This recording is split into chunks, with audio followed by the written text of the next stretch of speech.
I'm so glad that we made this happen. Thanks for coming into our house to do this. Really appreciate it, brother. We've met, I would say, maybe like 5 times, 4 or 5 times in total. And the first time we met, you did a breathwork session for us.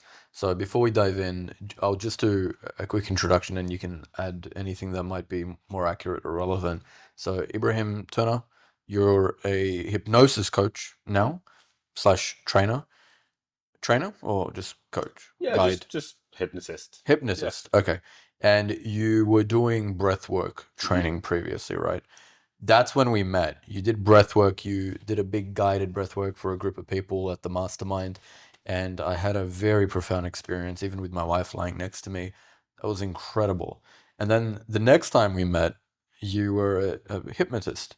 So I thought that was pretty interesting because I remember a few months ago, I was having a chat with a friend of mine who got hypnotized. And I asked him, so it is it legit? Like it works? And he said, I couldn't move my arm. Yeah. And I did, as you do, I went to ChatGPT and I said, is hypnosis real or is it bullshit? Yeah. I'm pretty sure I've asked it the same thing at some point. I don't So know what it said to you, yeah. but the answer I thought was so interesting. It was, and this is coming from ChatGPT, which is a fairly reliable source, I would say.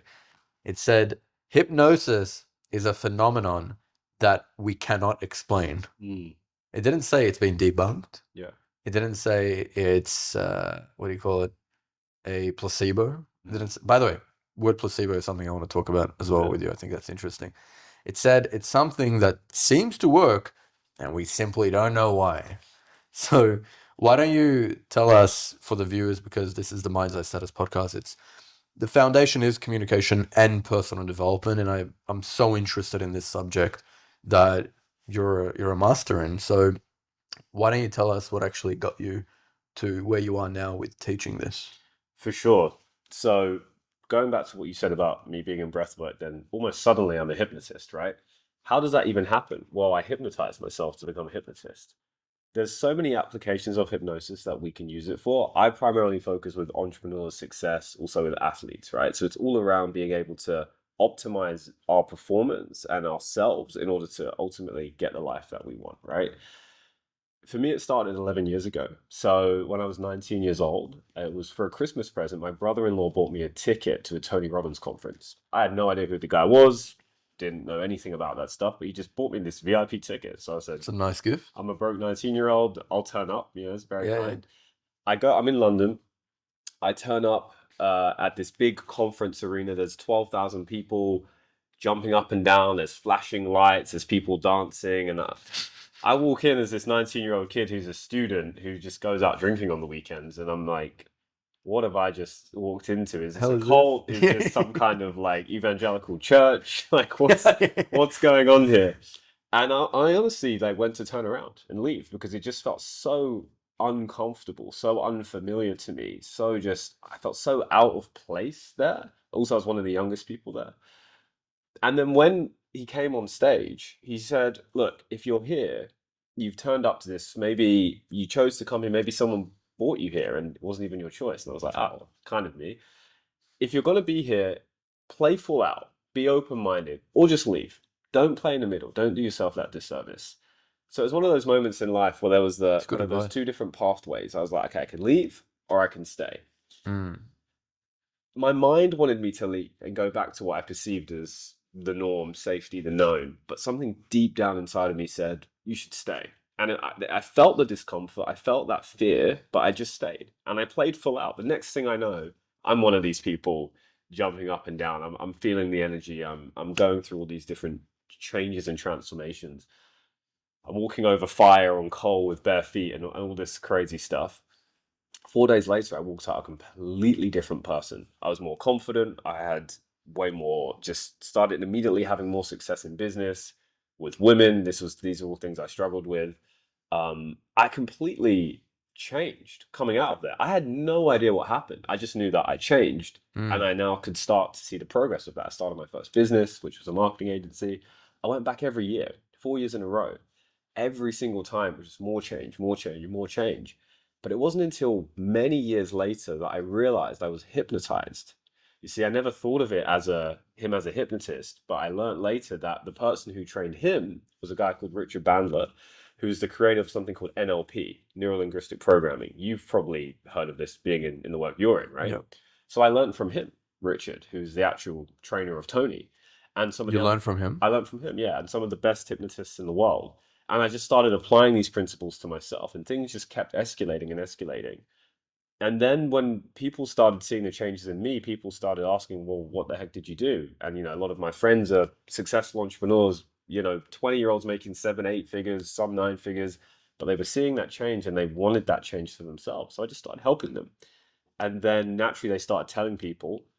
And before I knew it, it became a business. And so when I was at that point, I was a little bit lost, to be honest, when I was doing it. I knew the breath work was a very powerful tool, but I hadn't yet figured out how to get that. It's powerful, but really direct that change like a surgeon, be very, very precise with what we're doing. Yeah. And so that was how I discovered the hypnosis. And how does hypnosis work? Well, it's like anything. What is a miracle? It's something, some kind of phenomenon that we don't understand. But once you understand it, you can replicate it. You can use it as a tool.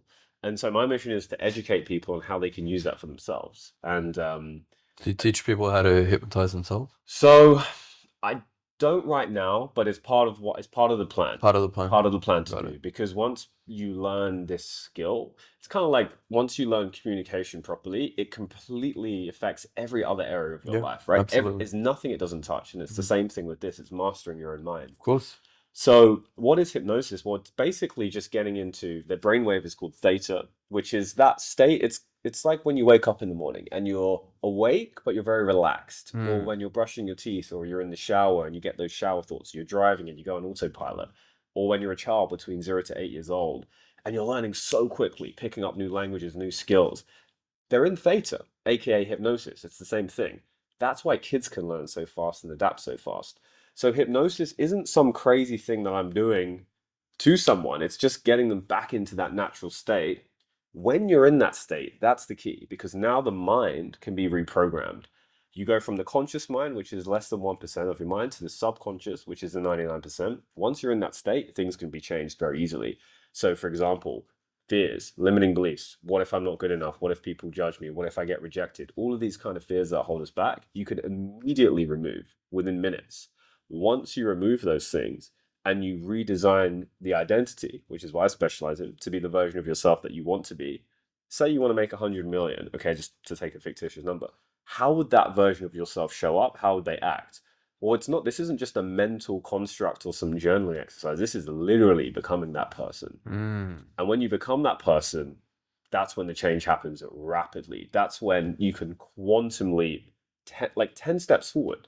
And so the reason this has grown quickly for me is because I'm constantly doing that process. Okay, For yourself. for myself, right? So what's the next quantum leap? So now I'm getting connected with Premier League football players, Fulham, Man City, NFL Wow. players, even McGregor. I'm very close to getting to work with him now because all these guys use hypnotists, by the way. A lot of these top athletes, a lot of these celebrities are using them. Wow. They just don't talk about it because some of them it's their advantage, right? So like Yeah. Mike Tyson, for example, used a hypnotist famously, or Eddie Hall used a hypnotist to break the world record for the deadlift. But they don't talk about it as they're doing it because it's their psychological advantage, right? Yeah, it's like a secret weapon. It is, yeah. And it's also still a little bit taboo, right? Some at least for me, I would think of like magician on a stage, that kind of bit of a cheesy card trick vibe is kind of used in that. So actually though, it's a success tool when you use it in the right way. So that's basically what I'm doing now. It's helping people to not only go through the transformation I help them with, but in empowering them to be able to do it themselves. Got it. Wow, there's a lot to unpack there. That is so interesting. And so what you're saying is, if I understand you correctly, real transformation happens when you're in the theta state, Yes. which is when you're deeply relaxed. So you have to be in a very relaxed state in order to make those transformations, those identity shifts. Exactly. Okay, cool. So about 2 weeks ago, you hypnotized me. For those watching, it was one of the most interesting experiences of my life, where you got me into a relaxed state. and you asked me to fully relax to the point where I closed my eyes and I couldn't even open my eyes. So I was pretty much asleep but conscious, aware. I could hear you. I knew what was happening around me, but I was just in a. It was as if my body was completely asleep, but my mind was awake. You guided me through a meditation, essentially, where I became that version of myself that I want to be. When I told you what my goals were, you articulated them and you created a picture for me, a scenario that felt so real and vivid, where I think about it to this day, actually. And you even told me that the challenges that I have are not only no longer there, but they seem out of reach, like almost as if I can't even remember what the challenges were. And I gotta tell you, it's been like that to this day, which is really interesting. Thanks for that.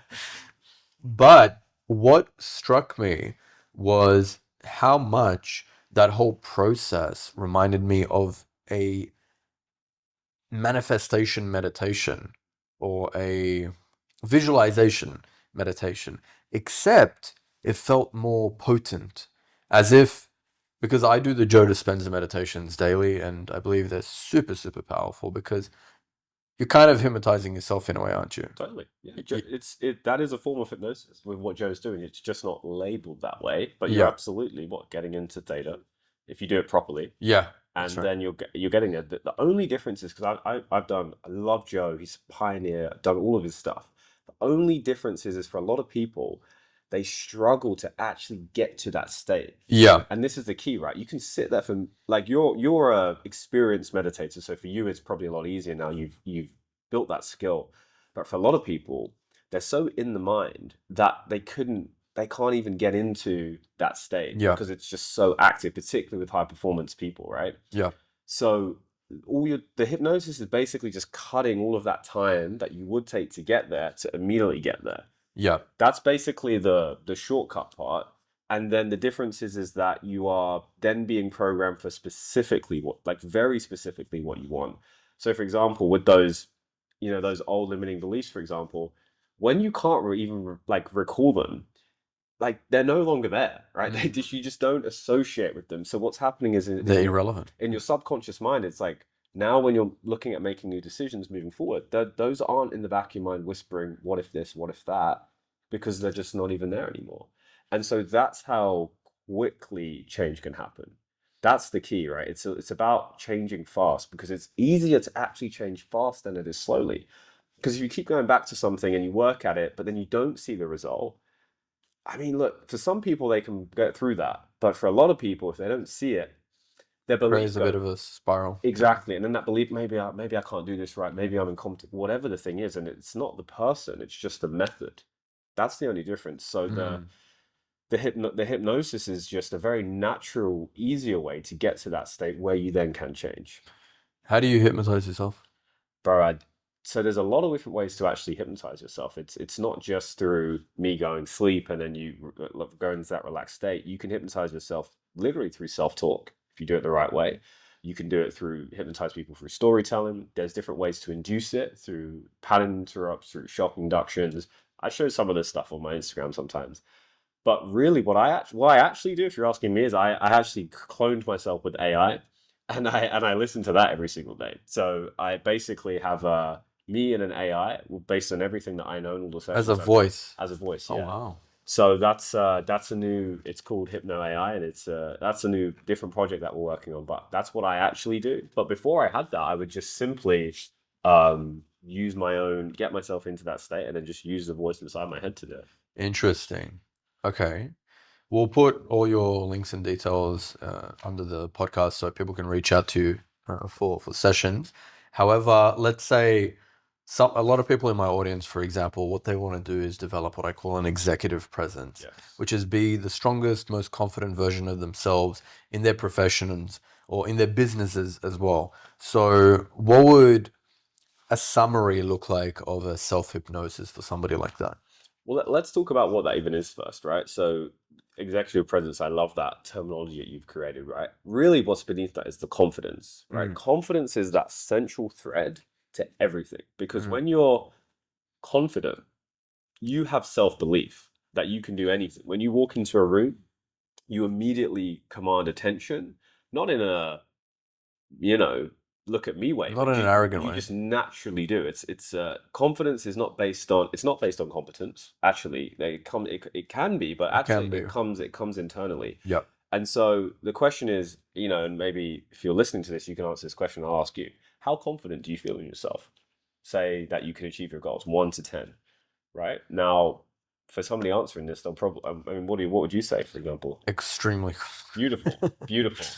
We've done a session together though. Maybe that would have been different before, but also if it is, that's great. But a lot of people would say somewhere between maybe 5 to 9. Very Yeah. few people say 10. Yeah. Okay. But really what that's saying is you're just confident that you're not confident in yourself. Because Mm. we're always confident in something. So we're just more confident in the limiting beliefs or the fears that are holding us back, Mm. right? So we're always confident in something. So when you see it that way, confidence becomes a choice. Mm. And what most people do is they wait until a certain goalpost happens, or there are a certain perception of themselves, or they have the watch, or they have the right clothing, or all these things are great, don't get me wrong, but Mm. they're not the real answer, like the Mm. deep answer. It's a choice, and it's something that you step into. So with the hypnosis, first of all, it's being able to get yourself into that state where you feel confident. Now, how do you do that? Confidence really just comes from being comfortable. Right now, look at you. You're very comfortable, right? You feel confident. That's all it is. The Mm. only time you don't feel confident is when you're uncomfortable. Unrelaxed. I'll give you an example. So this female tennis player reached out to me. She does grand slams, all this stuff, and she's a fantastic tennis player. But was struggling every time she would get to the tournament. She would just completely drop the ball. She'd self-sabotage. She'd just mess it up. Even though she would win all of her matches in training, she'd mess it up on the court. And when we got down to it, the reason why she did that is because she just felt like she didn't belong on the court. She's actually from Indian heritage, and there's not many Indian female tennis players. In fact, there's like maybe one who's So a like bit of imposter syndrome. imposter syndrome. Yeah. Exactly, right? And so because of that, even though she had the ability, she knew what to do, she had the skill, she was even better than a lot of them, she would just mess it up and she dropped the ball. And it was because she didn't feel comfortable on the court and she therefore didn't feel confident in herself. So as soon as that was changed, everything changes Wow. because now you're not in the head anymore and you can just be. And for a lot of people, it's not that they have a lack of knowledge or a lack of information or intellect. In fact, they oftentimes they have that in abundance, Yep. right? They know what to do, Yep. but for some reason they're just not doing They're it. holding themselves back. They're holding themselves back, and that's where this comes into the subconscious mind. Mm. And having it's like having one foot on the gas and one on the brake at the same time. You're going Yep. forward, but then you're just stopping yourself, right? Yep. So one of the beliefs that I have is everything is your fault. And when I say that, I you agree. know, if you're exactly where you want to be in life, great, that's your fault. You created that. And Mm. if you're not, that's also your fault. Great, you can change that. And so that's really a key understanding to have with confidence. Confidence is just being comfortable. Yep. And it's a feeling of familiarity, right? So I'll give you another example. What a lot of clients will say is, I'm confident in these scenarios, but then when around, say, somebody else who's more successful, or I'm confident with women, but when I speak to the 10 out of 10 supermodel, that confidence goes down and I can't do it, right? Why is that? Well, it's because subconsciously what's happening is you see yourself as equal to, or I don't like to say above, but for lack of a better term, let's just say above that person. But when you see somebody as above you, now you feel less than. Mm. So all you're doing is switching that internal operating system to just feeling confident in any scenario. Internally validated. Internally validated. It's the self-perception that you have of yourself, regardless of Yeah. whoever you're talking to. And I'll be vulnerable with you for a second. When did that breath work at Will's, bro, I was so nervous, man. I was super nervous. I could barely talk. When I just wanted to get it over and done with. When we got into the breathwork part, okay, now I'm in my element. I'm Yeah. confident. I'm comfortable. But the speaking part was very uncomfortable for me because I saw people as above me. Right, I saw them. I put them on a pedestal. And then it was interesting because this time around, I felt the complete opposite. I felt completely at home. I felt comfortable with anybody I could speak to because I had essentially hypnotized myself to have that self-belief and confidence, right? Got it. And so now it's just once you learn that, now there's, I'm getting connected to a guy who does some of this kind of stuff with Elon Musk. Wow. The thought of there's a real potential. Imagine I work with Elon Musk. The funny thing is, I have zero nerves about doing that. If he came in right now, I'd be confident I could help him. Wow. But like, because he's just another person. I don't see myself as less or greater than. He's just equal. Let me interrupt you there. How do you get to that level of self-belief and overcome any of the internal resistance? Because when people do hypnosis, I'm sure that it's not a magic pill. Like just like the visualization meditations. Yes, they work, but they work if you work as well. Mm-hmm. So let's say you've hypnotized yourself to have this level of self-belief where you feel comfortable and confident hypnotizing Elon bloody Musk. But what if one day you're driving or going for a walk and a bit of doubt suddenly creeps in? How do you deal with it in the moment? And by the way, that's a natural part of the process. That should happen because when that doubt's coming in, that's showing that okay, you're getting outside of your comfort zone. That gap is your opportunity to grow, right? So I may have not felt. If you asked me a month ago, would you feel confident hypnotizing Elon Musk? I might have said no. Mm, But now I do because anytime that discomfort's there, anytime that uncertainty or that doubt is there, that's just a signal to say, hey, great, this is an area for you to grow in. And yeah, that's the exact specific thing that I'll work on immediately. And then within 5 minutes, 10 minutes, now I've gone through that. that's the next missing piece, Yeah, isn't it? exactly. Anytime yeah, the way that I like to see it. In fact, I was journaling about this right before you came with my Starbucks. I wrote down, anytime you get triggered, it's simply a test, which is an opportunity for you to grow and expand in that area Yes. and solidify the reality that you're making for yourself even more. Because how can we be so entitled where we're just going to assume the world is just going to fall in place for us? No, we have to shift our perception very, very consciously. And this is something that I'm working on a lot these days. That's so interesting. What has been, how long have you been hypnotizing for? Do you know the craziest thing? Mm. I started doing this as a business in January Okay. this year. Yeah, I know the So, business is but new. I knew about it a long time before. Like it's, like I said, I was hypnotized 11 years ago, so I was experiencing it. I was doing it in a self-practice way and learning about it. Mm. But formally, literally, like since January. Yeah. Okay. And hypnotizing your first Hmm. client would have been a very interesting process. Yeah. Or first person, even if they weren't your client, just Mhm. to test it. What was that first experience like for you? Super uncomfortable. I was terrified because actually, I'll tell you the story. So it was actually in December. I was in the US and I was with my girlfriend and I was visiting her whole family for Christmas. And she has like seven subsets of family, so we essentially did 7 Christmases. So as we were going through this, I was going deep into all this stuff, and I got to the point where I knew enough about the how and the practical to then do it, but I had massive fear of going sleep and then you know do they actually go to sleep? What happens? Are they unconscious? Do they die? Like, do they come back? Like, all of these fears are going around in my head. What if it doesn't happen? What if nothing happens? Right? All of these fears would come up. So in that moment, I felt doubt, right? And the answer to that doubt was essentially creating enough self belief through the hypnosis to then get to a point where I could take action. Maybe I'm not 100% confident to take that first step. Maybe I'm 70%, but it's enough to push over that fear and actually just do it. So I was with my girlfriend at the time, and I was like, "Hey, it's kind of weird, but I'm gonna try and hypnotize you." And her being amazing, she was like, "Sure, we do it." So I take her through it. I go sleep, and she immediately just goes. And I still remember the image. She was sitting on the sofa, and she just like flopped down like this. And I remember just standing there, looking down at her, like, "Oh my god." The power of the sun in the palm of I my was no, it wasn't even that, bro. I was like scared. I was genuinely like worried. I was like, is she young? Is she okay? Like, because it looks like they just go pass out in a way, right? Yeah. Of course, immediately the training kicked in, and I was able to then take her through some changes that she wanted to go through. And then when she came back, it was like immediate, like I could see it in her eyes.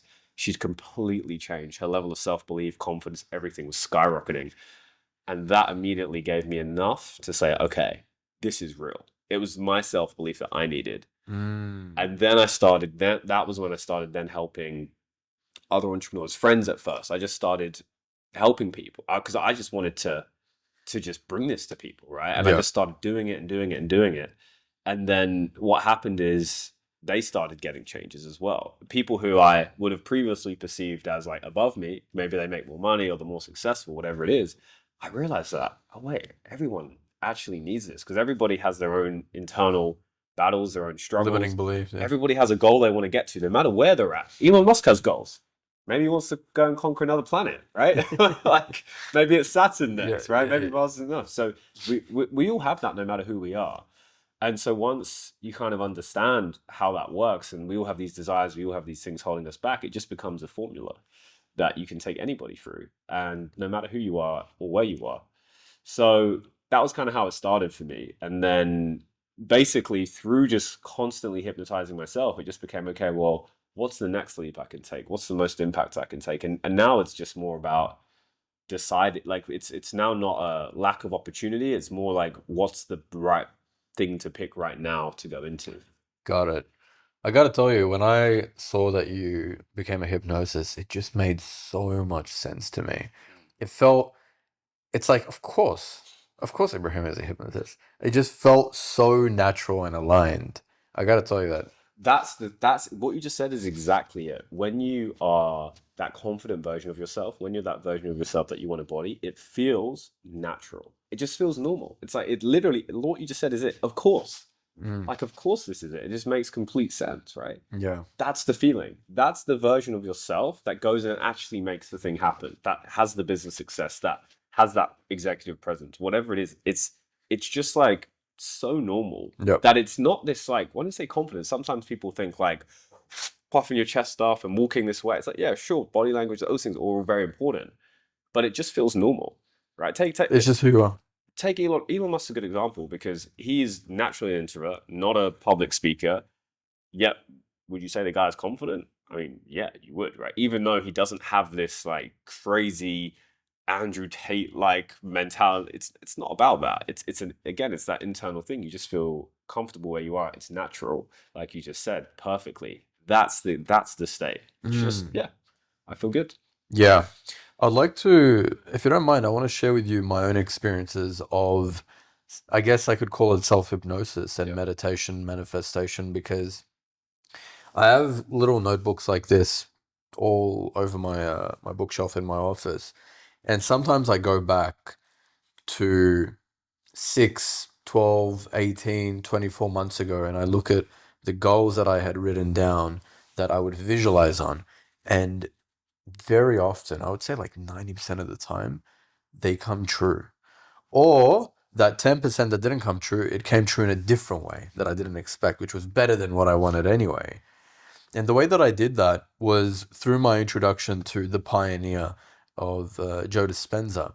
And I remember reading Becoming Supernatural. Have you read that? yeah, Of very course. much. One of the, in my opinion, it's one of the greatest books on spirituality in modern time. That's how I feel. It's one of the most important books that is, for me personally, that's just impacted everything in my life. Reason for that is, as you know, he explains how to tap into that new potential, which is through a meditation, very conscious.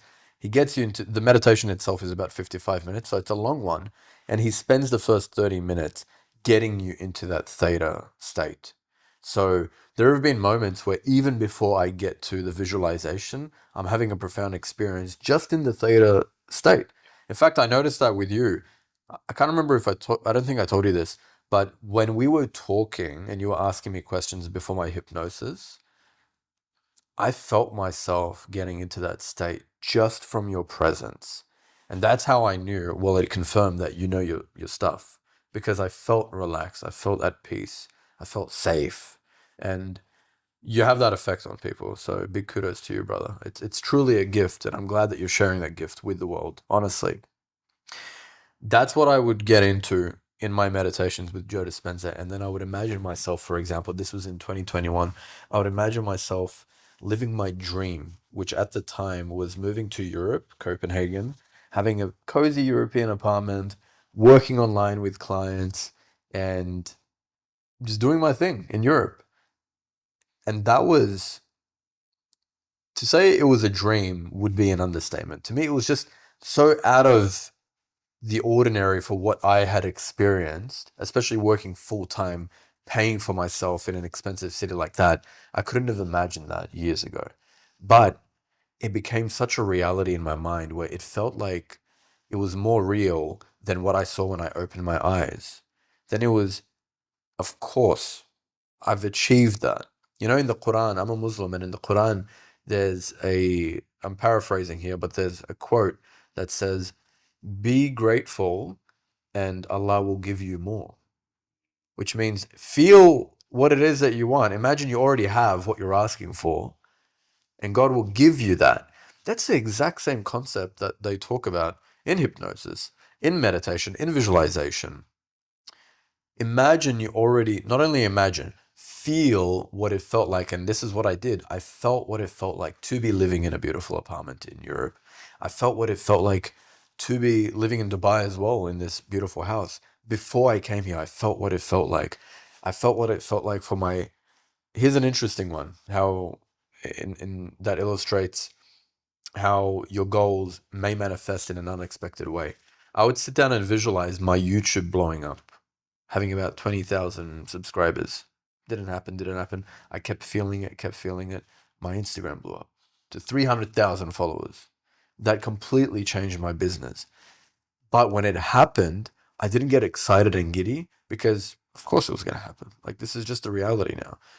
The only emotion that was fairly consistent at that point was gratitude and just a sense of peace as well. So that's what I've noticed, Ibrahim. Whenever I achieve goals,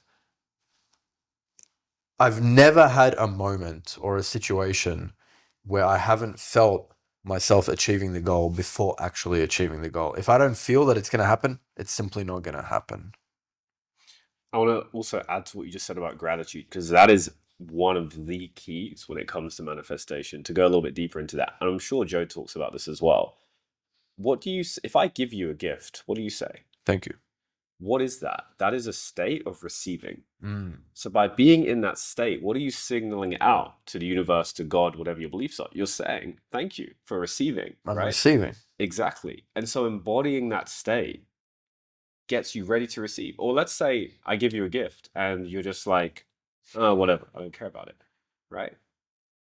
As you know, wholehearted and intentional as I am, part of me is going to go, maybe I don't want to give him more gifts because he doesn't feel grateful for it, right? Mm, Now you could argue that's not true giving, but that's a separate topic, just talking in general.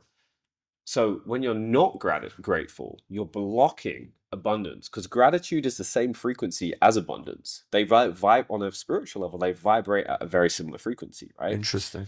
So when you're in that state, a lot of people think, I don't want to be grateful because then I'll be too content, and then I'll stop pushing and grinding, and then I'll lose my motivation. It's most people, a lot of high performance people think that because they're so used to using fear, grind, push, hustle to get what they want to get, right? So the idea of saying, wait, there's this whole other world where, yeah, of course you still work and you still do all those things, but it feels effortless. It feels like flow. It feels like things just come to you. That's a whole new paradigm to come into. The gratitude piece is the key, because you don't think gratitude, you feel Yep. gratitude. A lot of people will write down what they're grateful for, but they don't feel anything. The feeling is the key, because when you feel, emotion is what drives everything. Yep. What in sales, when they say we act on emotion and we justify it with logic. We're Mm, emotional creatures, whether we like to admit that or not. Everything we do is driven by emotion. Emotion is a million times more powerful than just the energy from thought alone. So that's why, for example, in Joe's stuff, he'll talk about, and he'll say, don't get up until you feel something. Because when you feel something mm, different, that's the key. Oh, this woman who I just had a call this morning, she said, how do I know if it's worked? Because we hadn't done the session yet. And I said, you will feel like a completely different person. That's mm, how you know it's worked. mm. And that's the key. That's the feeling is the key to tap into. And so another example, this guy I met in Cape Town, I went on his podcast and I actually did a hypnosis for him on the podcast around his business. He just messaged me saying his goal was 100K a month. Halfway into the month, he already hit 87K. So Wow. he's already doubled. And he was saying, I want to wait till we release it at the end of the month so I can say I hit the 100. But the difference with him and what we documented in that process was he finally tapped into that version of himself where not 100K per month is visualized or it's a goal or it's a dream. No, no, no. It's already happened. That's the key. Mm. It's literally happened in your mind. So now reality is just catching up. So now when those opportunities come, yeah, Of course. of course it's going to come. And you're still grateful for them. Don't get me wrong, it's still, Yeah. wow, thank you. But of course, at the same time, right? And it's that continual process where people get, and this is a really valuable key for a lot of people because a lot of clients come to me with this.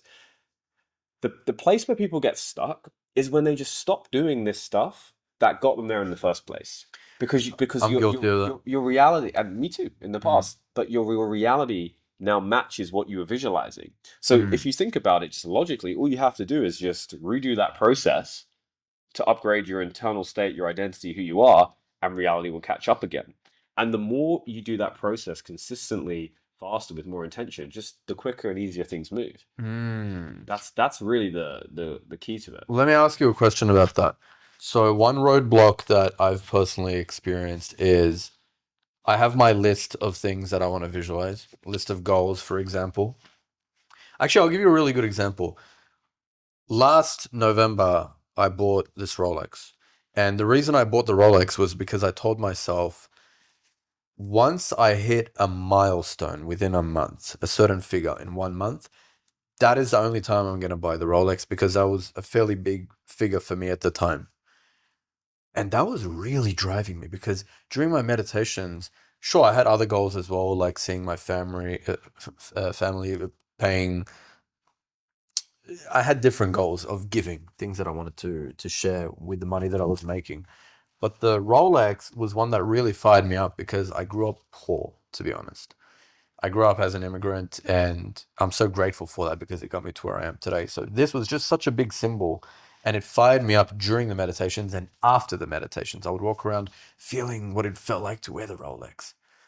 After I achieved it, I wrote down my new list of things that I want to go for. As you said, the next level. And I tried meditating for a few months, even before we did the hypnosis. And I realized, I mean, the meditation feels nice, but it's not firing me up the same way the Rolex did, or the same way going to Europe did, or coming to Dubai. So, what do you do if there's not the next thing that really excites you? If I feel stuck, what advice would you have? Clarity, man. It's clarity. You have to really figure out what is that next level of drive for you. It's you can look at Maslow's hierarchy of needs to get some more clarity on this. Are you familiar with Maslow? So It's a good idea. there's this pyramid, right? And on the bottom there's essentially things for survival. So having like food, water, shelter, that's one level, right? So then above that, then you might have, having a place to live and having certain luxuries, then relationships, and this pyramid keeps going up. Eventually you get to self-actualization at the top, which is more around spirituality, God, and all of these things. Within that bucket, there are different human needs that we have. There are some basic human needs, which are certainty, variety, significance, and love and connection. Okay, so these are four human needs that we have. What's significant? Significance, these things are all individual, but examples of significance would be for like to paint a stereotypical idea of significance, it might be having the corner office in the building, right? You feel significant, you feel like what you're doing is Something meaningful? meaningful in a way. It's still a little bit ego driven. Is that significance, for example? It can mean multiple things. So part of it will mean significance for Hmm. sure. Part of it will also, part of it, there'll be other things that it means to you as well. It's always multiple things, Okay, right? got it. So, for example, significance to me was, I'll give you a quick story. When I started doing this stuff, I got to got my university degree in economics. I got to the point of applying for jobs. All right, time to go to Goldman Sachs or go one of these city jobs in London. Something inside of me told me, don't do it. You can't do it. Even though you've invested all this money, 5 years, your parents had sacrificed. I didn't come from money either. Don't do it. Everyone around me told me that was crazy. That was stupid to do because you're guaranteed a six-figure job if you do this. Hmm. But I didn't. I left all my friends. They all went and made money, started living their life. I moved back into my parents' shed. Every single day in that shed, there was no heating in it. I'd turn up, hot thermos, and I'd just start working on my laptop. I had all my vision boards, I had whiteboards up. Every single day, I'd be on my rebound trampoline. saying, okay, yep, we're gonna make this happen. Like these are the goals, and it would fire me up. That was honestly, I was like in the highest frequency maybe ever at that time because I was so motivated and driven, and I Oh, had interesting. I had minus $2,000 in my bank account, but I felt the best I'd ever felt because I was so connected to that vision. Wow. One of the things that motivated, there were many things, but one of the things that motivated me was having this specific penthouse in London. To me, that was like the pinnacle of success. Got it. So I remember one time I told my mum this, and she, in the most natural and normal way, just laughed when I told her. Not in a mean way, she loves me more than anything, but that was her reaction. And that pissed me off because it was, to me it felt like you don't believe in me, Yeah. right? So I was driven by this need to prove people wrong, right? Mm. I wanted to be seen as someone in a certain way, right? Mm. This was also driven by insecurity, but I didn't know that at the time. Anyway, I started making the money. It actually happened. I moved into the penthouse. No way. When was this? This was years ago now, bro. This was like 2019, maybe. It's a while ago. So I'm in the penthouse now, and parents drop me off, and compartments full of brown boxes of all my stuff. I go onto the balcony, and I'm looking over the smoky London skyline at the Shard and the city. And I remember sitting there thinking, okay, cool. I guess we've made it.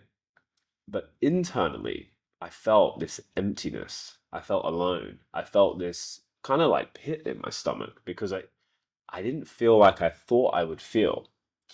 And the reason why is because it was mostly significance driven. I was missing other key elements. Mm. The key elements I was missing was a feeling of growth and contribution.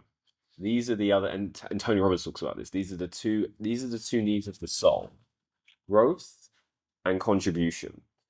And so part of what we do as entrepreneurs or as high performance people is we attach our feeling of fulfillment to our goals, right? So when I get to this level, I will feel fulfilled. Nothing wrong with that. However, what it really is that feeling that we're growing internally. That is Mm. what creates true fulfillment. And so once I started changing that need for significance to a need for growing and contributing, suddenly, and I'll give you one more story real quick. I was running an agency at the time, like an online marketing agency, and I was in Iman Gadzhi's course, and I did well, basically. So I became one of his like success stories. So he reached out to me one day and said, "Hey, do you want to do a student interview?" This was something I'd also been visualizing happening. So when it happened, I was like, "Holy shit! Okay, this is exciting." I felt super nervous though. I remember I was sweating days before leading up to this. I was so nervous, and the reason I was nervous is because it didn't feel normal and natural to me. I still felt like an imposter, but Mm. I just somehow managed to make this thing happen. But internally, I felt this is all going to come crashing down at some point. People are going Mm. to find out that I don't really know what I'm talking about or how young I am because I was working with 50-year-old real estate agents and I'm this like young university kid, right? So I had all of these internal problems. Anyway, I get on the call with him.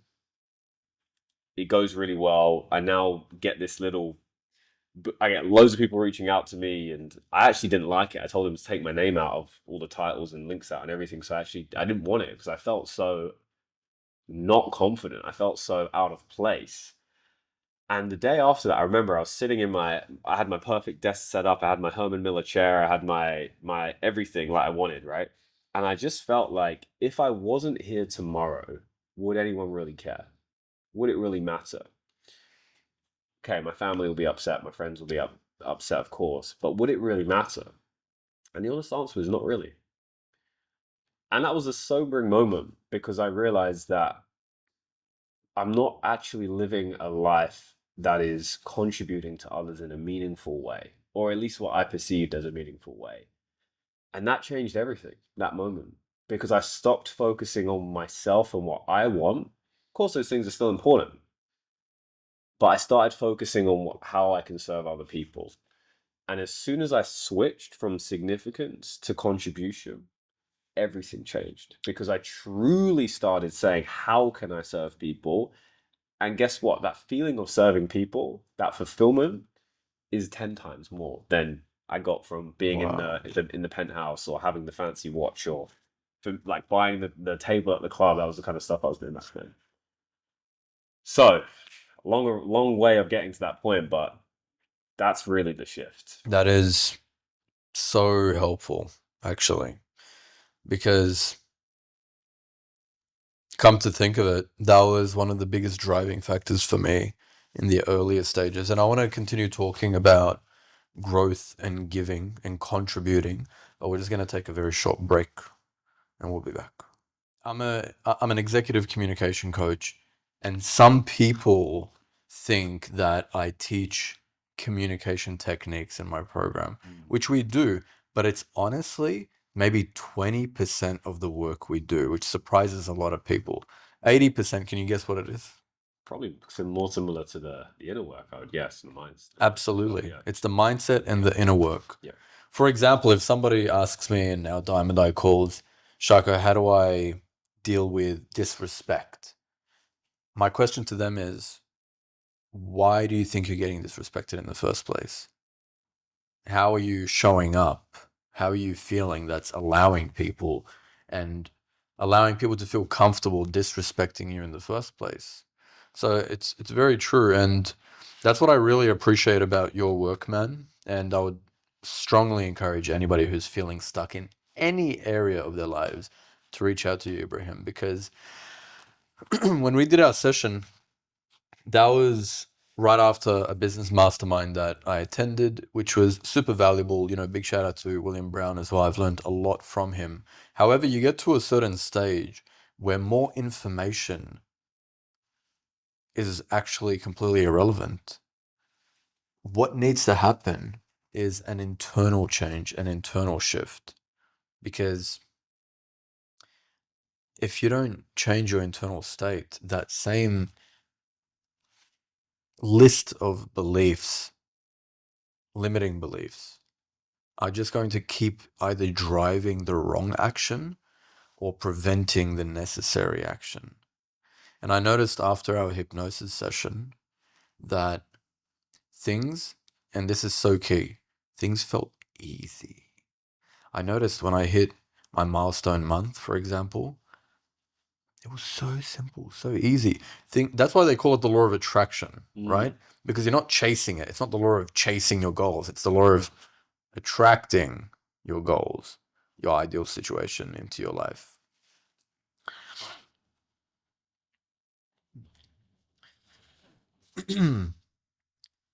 This is also reflected in my content because I've noticed when my content goes viral, it's usually when I'm just speaking my mind about something that I strongly believe in, like a rant style video maybe, or a inspirational kind of video, something that comes from the heart.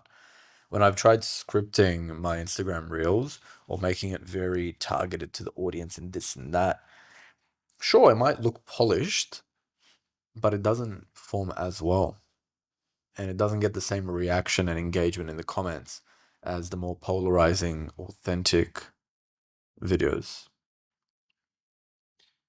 Why do you think that is? I think it's because people instinctively are drawn to authenticity. Yes.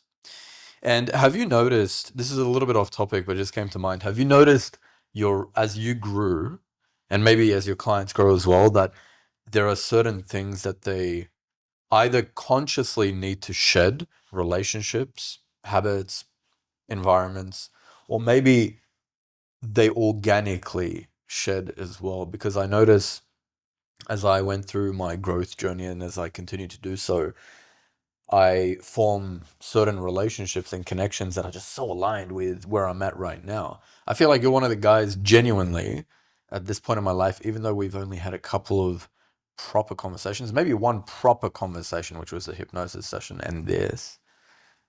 I feel like you know me better than most people in my life simply for that reason. And I've noticed some relationships dropping off around me. Yeah.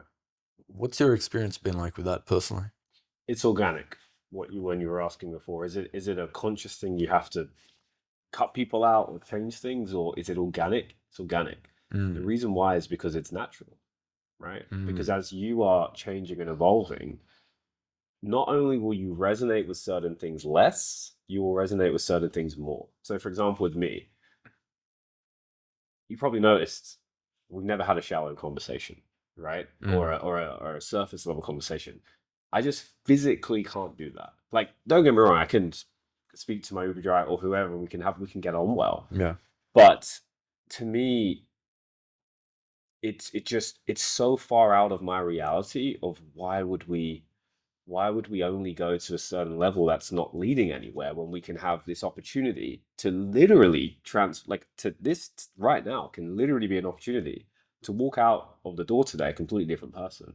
Mm. And so those kind of relationships will naturally get cultivated more. You ask with clients, for example, usually what will happen is, well, their relationship and business will change. So the way they lead their team will completely change. So they will typically find that as they raise, sometimes team members get let go of naturally, or it doesn't resonate. But then what happens is it enables them to bring in the people who are really supposed to be in the business. Mm. To give this as a practical example, if you think about it, to attract top tier people around you, it requires being at a certain level and embodying a certain level. These things happen naturally. Or with family, for example, a lot of people, they'll get their own life really in check, and naturally they want to be able to serve their family more. Okay, yeah, maybe you're providing financially, fantastic, it's very admirable, but then what's the next step to that? Being able to be there for them emotionally, being able to lead them, to be able to empower them.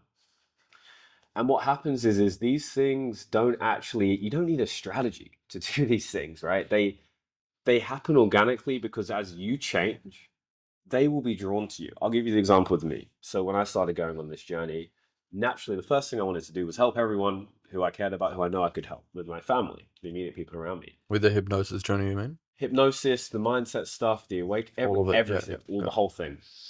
But they didn't want my help. And that was really hard for me to battle with at the start because I knew I could help them.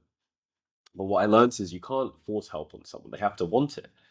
Now, because I'm living this stuff, they come to me. So my sister, who is the most anti all of this stuff you could ever imagine, she's the polar opposite of me, came to me and she said, "Hey, she has 2 kids, and she said, hey, I want to get back into work now, but I don't have the confidence to because I've been raising the boys for so long." We did the session. She just got the best job opportunity of her life Wow. immediately. She just called me a few days ago. My mum, 60 years old. She's been smoking since she was 50, now 60, tried everything for 10 years to quit. She said, "Hey, can you help me to quit?" I would love to, of course. 45 minutes. She hasn't smoked in a month. Wow. And so these things, though, happen naturally, right? Mm. It wasn't, they just came to me. So it was the attraction that you talked about because I'm just living it. And that's really the key. It's when you're living it, you're so in the moment, you're so present, you're so in flow constantly. Those pieces of content that you mentioned, they just come out. You don't have to, you can create structure for them to come out, and there's things that you can do to intentionalize it more, but Mm. you don't have to force, you don't have to script it. Okay. They will just come. And the Yeah. more you're in this state, the more that it will just come. And it becomes this flywheel effect where business life just Mm. becomes this game. It's enjoyable, it's flow. And that's when we produce our best stuff, whether it's content, whether it's leading someone, whether it's in the workforce. That's when we can truly make the most impact. Mm. Because, like you said, people are attracted to that authenticity. Even if people don't agree with what you're saying in the content, maybe it's triggering them with a certain belief that you have, they will still follow you. They'll respect you. Maybe they'll even change their belief systems to yours because they can tell it's real to you. And that is real influence. That's real power. It's the ability to have a certain belief system that maybe somebody else doesn't agree with, but then they still understand it, they still believe it. That is true influence, in my opinion. Mm.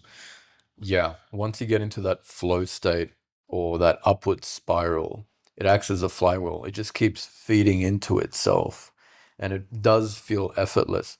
What do you think are some habits or, yeah, let's say habits or behaviors that really diminish somebody's, let's say, frequency? I think that's the most accurate word. Yeah, man. I mean, some common ones I would say are just being in a reactive state. So, for example, what does that look like? It means like, I say okay, that all the time yeah, in communication as well. exactly Yeah. right. So, but it can show up in so many different ways, simple ways.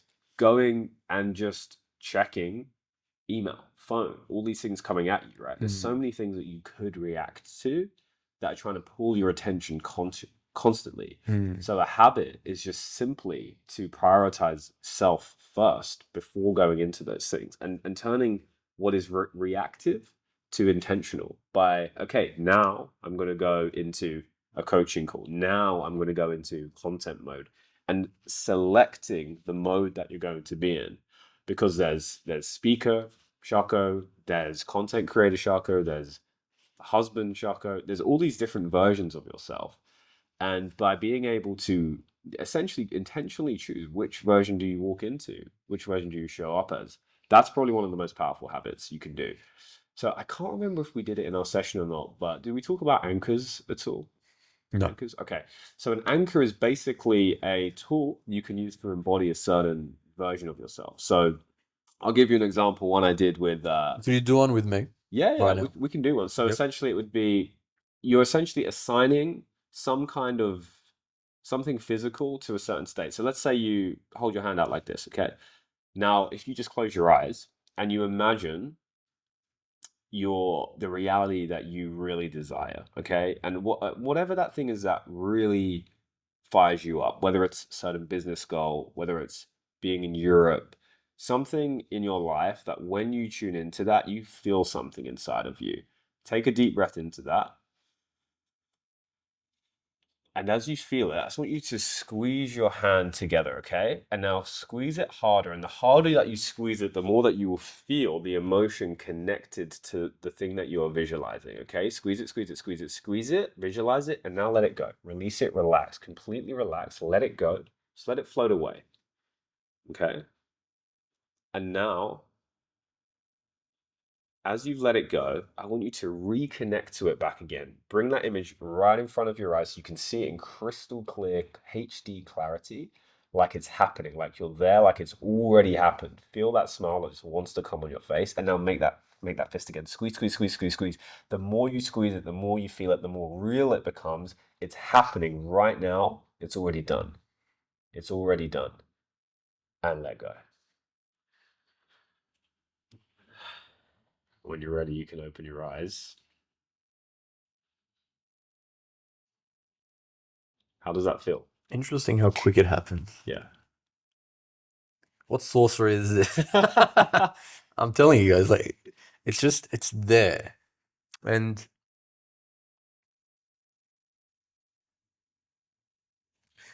part of me wants to go into the logic of it. We can talk about logic as well. Well, are you doing anything specifically? Because I'm wondering. I said this to you on the yacht, which is something that a lot of men are uncomfortable saying to another man these days. I feel safe in your presence, bro. Like, how often do you say that to a fellow guy, right? Yeah.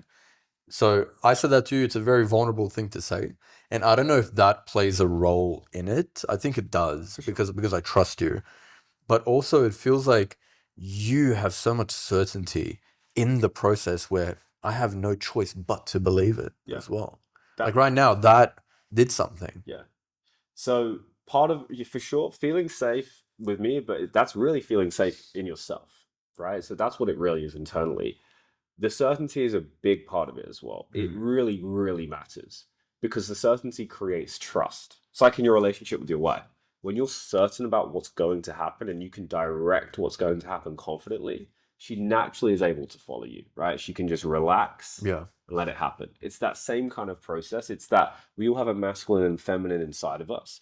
This is actually tapping more into that feminine side of 100%. being able, and And that's submitting as well. what attraction is, right? Yeah, Attraction is a feminine quality. It's magnetizing things to us. So in this example with the anchor, what this is doing, and I'd recommend you practice this more, is every yeah. time. We'll get into how to actually use that as Yes. well. So this is just one of the many tools. This comes from NLP actually. Mm.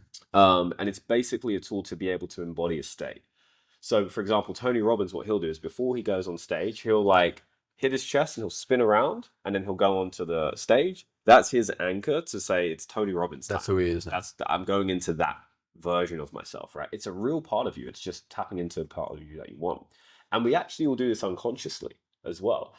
But the problem is oftentimes we use these anchors without even realizing it against ourselves. So it could be a nervous tick. It could be playing with something when we're, maybe like fiddling with something, or it could be scratching our head in a certain way, or whatever it is. These are actual anchors that are signaling something subconscious to make us feel a certain way. So this is just a conscious, intentional way of doing it, just a tool. So for anyone who wants to, if you want some practical stuff to try at home, try this where you essentially, if you're doing some kind of visualization practice, or you've tried a hypnosis before or anything in that realm, assign an anchor to it. This is just there's a million ways to do it. This is just an example. Squeeze your fist, and the more you squeeze it, let yourself just feel what comes up with that. And then you can now use that to access it more. And there's a million different ones you could do. You could do for when you want to go and speak. You could do it before sales. You could Got do it. it. You could do it to switch between work mode and relationship mode. It's a Interesting. big thing that a lot of guys want to work with. So that example, for like, let's say I go into my office and I'm sitting down and I'm ready to take some calls. I can do exactly what you just guided me through Yep. myself, and then open my eyes, let go, and boom, I'm in state now. That will help you get into that state we just assigned. That was assigned to that. Yes. Yep. Which of course is just naturally going to put you in a much better state, right? Because, Yep. but as you get more advanced with it, you can even get more specific. You can make it more specific. For Exactly. example, coaching call Shako, boom. Would I be visualizing what the best version or best outcome of a coaching call would be, for example? When you practice it, but then when you get to the situation, you don't even need to. So for example, when I clap, I'll always do this when I start speaking live, because when I do that clap, not only does it's a bit of a pattern interrupt because it gets people's attention, but it's a signal to me to say it's speaking time. So my voice goes louder, I go slightly deeper, I'm making eye contact with people, I'm in a different body language immediately. Even now, you just shifted slightly because you're so used to it. Just from doing that clap, it's an unconscious thing now. So once you essentially just program it into yourself like you would a computer or anything else, it's just like a switch. So you can use these tools to switch between modes depending on what you want to be and who you want to portray. Yeah, I really love the fact that you're incorporating the physiology as well, because something that changed my life was bioenergetics. So, are you familiar with Elliot Hulse? Yes. Yeah, I learned it from him, and it's so simple. I teach my clients this as well, where, for example, one way that you can alter your state is by standing up, leaning back, having your arms outstretched, your fingers outstretched, eyes wide open, even your mouth wide open. Yeah. And breathing deep into your belly. You do that like immediately 3 to 5 times. Immediately, you're more open in your energy. You feel more awake. You feel more expansive. And the psychology and biology behind that is we are opening up our vulnerable parts, which we normally shrink away when we're nervous or anxious. And we're breathing into it, meaning we're signaling to the brain that we're relaxed, being vulnerable, being open. So that's a very interesting one that I might experiment with for anchoring. It's that, but also linking it to a certain state that I want to be in. That is fascinating. Thank you for that. Yeah, of course. And even that one that you just gave, if you think about it, you're open. So that's confident, right? For a start, because when your chest is open, you're signaling confidence, right? When you're in that state, but you're also vulnerable at the same time. That is one of the most powerful states to be in if you're communicating or you want to influence somebody. Because vulnerability, I always say vulnerability is strength, and it's something that has been warped in just today's culture, right? It's if you're a man, you have emotions, you're a pussy, like this kind of red pill stuff. It's just coming from heartbroken men. If you're truly such an alpha male, why are you running away from your own emotions? Why are you scared of them, right? They're right there. But when you're like this, what is this saying? This is saying, okay, like I'm vulnerable, I'm open, this is me. You can't be hurt, you can't be taken down when you already put it out on the table, because now you've just shown yourself to the world. You're allowing yourself to be seen. And that is it's very, very powerful in terms of not only deepening that relationship with yourself, but with other people. Because what do we all want? We really want to be seen. That is really the key. That goes in sales, that goes in communication, that goes in intimate relationships, family relationships. We want to be seen. So when you can allow yourself to be seen, it's also the best freaking feeling in the world. Oh, yeah. Because you feel free. You feel free. That's real 100%. 100%. And true vulnerability, what is it but courage? Courage, I believe, is one of the most powerful traits anybody can not only embody but practice. because the only time you can be courageous is when you feel vulnerable and you feel afraid as well. The most confident people, the deepest relationships I've ever had, are always with friends who have that aura of self acceptance, because I believe that's what it really ties into. Yes. In fact, that was a turning moment for me when I read Letting Go by David Hawkins, Mm. and I was dealing with some grief and fear of not being good enough, major anxiety. I would sit down, breathe deep, and relax my belly, relax my throat and my chest, which is where I felt a lot of it in my belly, actually, especially. And I allowed myself to feel that pain. And Mm. it's never as bad as you think it is, first of all. But once I truly felt it and I felt it transmute, almost leaving my body like black smoke, that's genuinely how it felt. I could almost see it. After that, I felt free. And when I would speak to people, I noticed that it impacted how people felt in my presence. Because you can feel when somebody is truly in love with themselves. And what is love? My definition of love is self acceptance. And on that note of love and self acceptance, I believe something that truly demonstrates that is boundaries, which leads into my question that I have for you. Personally, I'm just very curious. What are some personal boundaries for yourself and for other people? Yeah, dude, that's a journey for me. So I came from being a people pleaser type mentality, and the reason I was like that is because it was my way of gaining love from people was Trying. by trying to please Yeah. them, right? So that was a whole journey. So how do I set boundaries now? I'd say I'm very good at setting boundaries now. I'd say I'm at the point where they just kind of naturally happen because people, for the most part, just respect my boundaries because it's kind of obvious to them now. But in terms of how that process went, sometimes it meant having a real conversation. For example, certain family members, certain friends of this isn't aligned anymore. The way I would practically do that though, for if anybody wants to work on setting boundaries who's listening, is to essentially just say, hey, if you're having a conversation about it, here's how I feel right now about our relationship. Here's how I would like things to be. Can you, how do you feel about that? And is that something that you can meet? Right.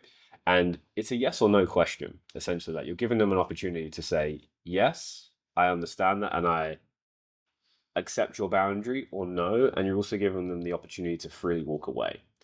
And it's really important to, in my experience, to position it that way because there's no attachment to that. There's no How do you aggression. remove the attachment?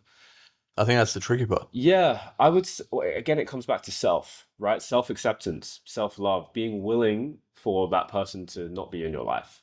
And the only way you can truly be accepting of that is to be so comfortable and content in yourself, in that frequency of self-love that it's okay.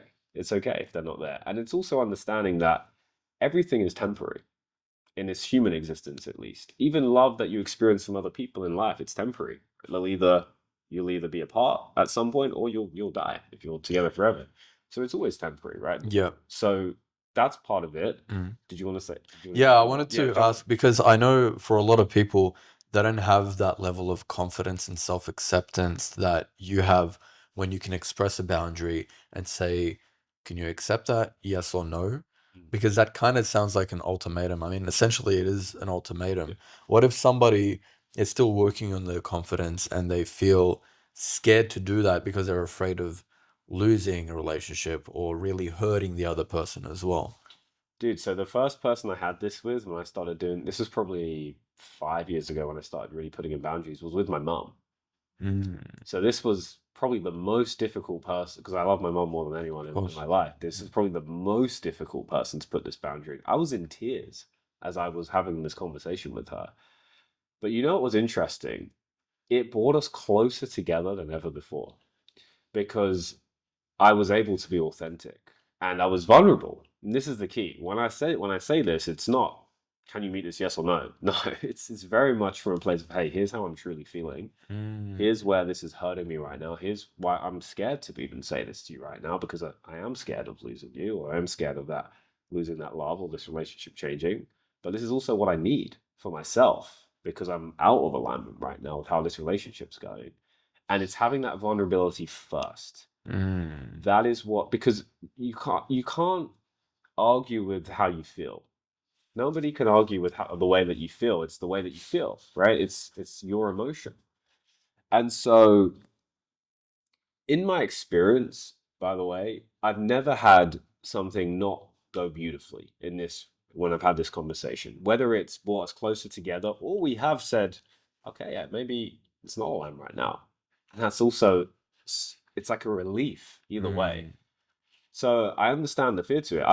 That was the first time I ever did it. Believe me, I was scared. But that's where the courage comes in. And just to link back to what you were saying about letting go of power versus force, you probably recognize that table he has with all the different frequencies associated to it and energy, right? Yep. Courage, what you just talked about, is actually the switch going from fear to love. Yep. It's 200, it resonates at a frequency of 200. That is the key to go from fear to love. So when you feel that fear, just know that by using courage, that is what gets you into love. It's the stepping stone. It is It's the bridge. it's the necessary bridge. And so that is what will help you by doing those conversations. And after you've done it once, again, there's always going to be a first time when it's hard. Just like the first time I hypnotized my girlfriend. The first time, yeah, there was a bit of fear, but guess what? Immediately after that, everything changed. And there's those moments in life where we always get to where it's okay, yeah, it's going to be tough the first time we do it, but it's just, you have to just have that trust. Even though I feel scared, even though this is tough, even though I might lose something, I know that this is the truth. And everyone has something in their life right now where if they had that conversation with either themselves or somebody else, everything would open up. It just takes that bit of courage. Wow. That's so beautiful, man. It's so true. It's that leap of faith. And it makes me genuinely, I do feel sad when I catch up with people or I talk to people. Maybe I have a consultation, or even if I talk to an old friend and they're talking about the next level that they want to get to, but there's that fear of taking that leap holding them back. I tell them, as Ryan Holiday says, the obstacle is the way. I haven't read that book, but that title is just so spot All you on. need to know. That's honestly that's all you need to know, man. And that's when life-changing things happen when you take that leap. Take my move to Dubai, for example, or perhaps your move to Bali or Dubai as well. My wife is, I don't know if you guys can hear that. My wife's having a meeting in the background enthusiastically. But when I took that leap of faith to move to Europe for the first time and move to Dubai, I didn't even see the cities that I was moving to. I didn't even test it out. I just trusted that it was the right move. And here's an element, I think you're going to like this. An element of developing courage and confidence is getting comfortable with making decisions without being certain that it's going to work out.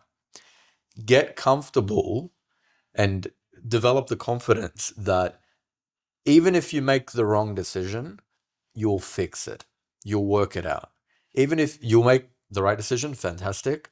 If the decision you made turns out to be the wrong decision, you'll turn it into the right decision anyway from your response to it. And I believe it's really in those elements. Before we turn the cameras on, I was telling you about a personal roadblock with a bit of frustration I was dealing with. And it's that moment of how I respond to those challenges that continuously shape who I am. That's it, bro. Yeah. That's it. Yeah. I have one more question for you for now, I think. And that is, who was your most impactful mentor that really changed everything for you and why? Hmm. You know, it's funny. I did an exercise recently where I had to create a Mount Rushmore of people who have influenced me. Actual Mount Yeah, Rushmore. yeah. I actually did it with ChatGPT. So you can Oh, write your own nice. thing. It Oh, was, you did yeah, that. yeah. That is It was hilarious. pretty epic, man. I would say actually it was my dad. Wow. That's who actually influenced me the most when I think about it. Because even though as a child, for context, I didn't see him very much because he was working because he came to the UK with nothing and had to rebuild. But through the time that I did have with him, particularly between like I'd say 0 to 12 years old, I learned so much by the way that he acted, the sacrifices that he made, the time that he would give us. I just caught up with him a few days ago, by the way. He didn't know I was doing any of this stuff because we actually catch up rarely, but when we do, it's really deep. Yeah, I no. told him about everything I was doing, and he said, "I'm so proud of you," so many times, right? Wow. It felt amazing, and it sparked a memory in his mind, which was the moment that he taught us how to ride a bicycle, and he was telling me about this moment where he took us straight onto a main road. It's like a highway in the US, and he didn't know how to ride a bike. He'd never ridden a bike before. But it was teaching how to He ride. was teaching me how to ride a bike and my sister. Yep. And he was telling me about this moment of I just had to figure it out. I just had to. It was a must. It was a need. It was for you.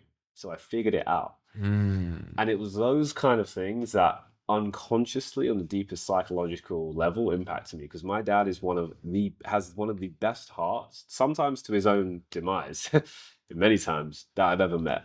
And through the values that he taught me, not through saying them, but through his actions, they shaped me in so many ways to this day. And for that, I have to say him because I have so much gratitude and love That's so for beautiful. him. So yeah, I would say my dad. Yeah, thanks for sharing that, man. That's so beautiful. It's undeniable, the power of parenthood, isn't it? And me previously would have said, just so you know, before I started doing this, I would have said, "Oh, well, my dad was never around. I never got to see him. I didn't feel like he appreciated or loved me." That's what a previous version of myself would have said through that Wow. perspective, right? So your reality has changed. Completely. And not only has my reality changed, my relationship with him has completely reconstructed Wow. because I'm able to see it from this perspective. So this is the power of when we go on this journey and we do this internal work, it not only affects us, but everybody around us automatically. Yep. Because when I have a conversation with him, I'm naturally just so much more connected to him, so much more grateful, and he can feel that beyond the words. Man, that is so beautiful. And that's a testament of being an alchemist. That's what I like to say, because as human beings, we've been given this God-given machine in our brains, in our skulls, our mind, to be able to consciously change our perspective and how we perceive things. And when you do that, when you change your perspective, what happens? The reality actually changes. If something negative happens to you in your life, you can either see it as, why did this happen to me? Clearly I'm getting punished. Why always me? Victimized, victimized, victimized. Or you can say, huh, I guess that thing wasn't meant to be. I guess that's leading me to the next place. And your whole experience changes dramatically. Your world changes. You can literally change your reality simply using your mind. And I'm so grateful for you and for the work that you're doing, because that's what you're sharing with the world. So thank you, brother. Thank you, man. This was a really powerful conversation, man. I'm really grateful that we got to do this, and thank you for just embodying all of this stuff, being on this journey, being vulnerable, because you are leading so many people to give them the permission. It is the permission to do the same. Yeah. Thank you, brother. I appreciate that. Where can people find you? Online, Instagram, YouTube, putting out. My goal is just to show people that they can do this stuff themselves, to unlock this power of their own mind. So anywhere online like that, putting out all this content right now to help people be able to do it Amazing, themselves. man. Your Instagram is Ebrahim Turner? Ebrahim, just Ebrahim. Oh, just Ebrahim. Yep. Okay, cool. Yeah, I'll put all the links below anyway. Thank you so much for today, brother. Appreciate it. Really appreciate it. That was awesome.